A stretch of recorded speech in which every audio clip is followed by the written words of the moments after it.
Hello అందరూ ఎలా ఉన్నారు? Welcome back to my channel ఫలహారాల బండి. వీడియోలోకి వెళ్ళే ముందు చిన్న రిక్వెస్ట్ అండి, ఎవరైనా నా ఛానల్ని కొత్తగా చూస్తున్నట్టయితే తప్పకుండా సబ్స్క్రైబ్ చేసుకోండి. నచ్చితే లైక్ అయితే ఇవ్వండి, మీ ఫ్రెండ్స్కి షేర్ చేయండి. మరిన్ని మంచి మంచి వీడియోస్ చేస్తాను. ఈరోజు రెసిపీ వచ్చేసి అమ్మవారికి నైవేద్యంగానైనా లంచ్ బాక్సుల్లోకైనా ఎంతో టేస్టీగా ఉండే కొబ్బరన్నం. కుక్కర్లో ఒక గ్లాస్ బియ్యం అయితే వేసాను, 1/2 కేజీ ఉంటాయి అవి. వాటిని వాటర్ పోసి 2-3 టైమ్స్ శుభ్రంగా వాష్ చేసేసుకోవాలి.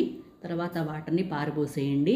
ఇప్పుడు మనం ఏ గ్లాస్ అయితే బియ్యం తీసుకుంటామో అదే గ్లాస్తో 2.5 గ్లాసుల వాటర్ అయితే పోయాలి. ఇదైతే కరెక్ట్గా సరిపోతుందన్నమాట.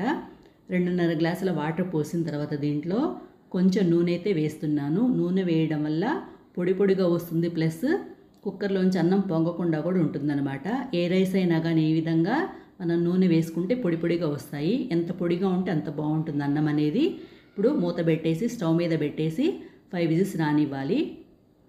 ఇప్పుడు స్టవ్ వెలిగించి బాండలు పెట్టి వేడెక్కిన తర్వాత 2 టేబుల్ స్పూన్స్ నూనె అయితే వేస్తున్నాను. నూనె కాగిన తర్వాత దీంట్లో 2 టేబుల్ స్పూన్స్ పల్లీలు వేసేసి ఒక 2 నిమిషాల పాటు ఈ విధంగా వేయించుకోవాలి.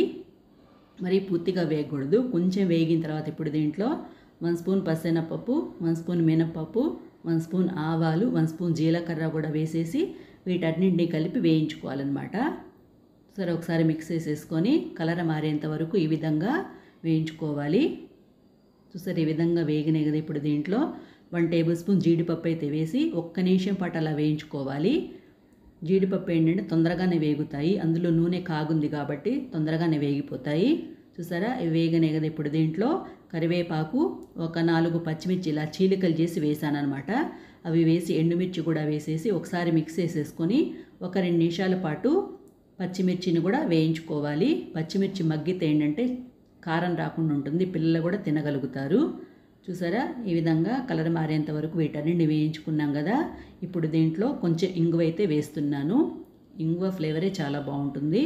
1 కప్పు పచ్చి కొబ్బరి తురుము వేసేసి ఒకసారి మిక్స్ చేసేసుకొని 1 నిమిషం పాటు అలా వేయించుకోవాలి. మరి ఎక్కువసేపు వేయించుకోనక్కర్లేదు. చూసారు, ఈ విధంగా కొంచెం కలర్ మారితే సరిపోతుందన్నమాట. 5 విజిల్స్ వచ్చిన తర్వాత అన్నాన్ని ఈ విధంగా ఆరబెట్టేసుకున్నాను. ఆరబెట్టుకుని ఏంటంటే పొడి పొడిగా అవుతుంది. ఇప్పుడు మనం దీంట్లో ఇందాక వేయించుకున్నవన్నీ వేసేసి ఒకసారి మిక్స్ చేసేసుకుంటే ఎంతో టేస్టీగా ఉండే కొబ్బరన్నం రెడీ అయిపోతుందండి. దేవి నవరాత్రుల్లో 3వ రోజు అమ్మవారికి నైవేద్యంగా పెడతారు.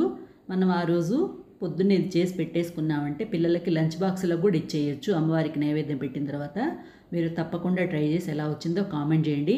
నచ్చితే లైక్ అయితే ఇవ్వండి అబ్బా. Thank you for watching.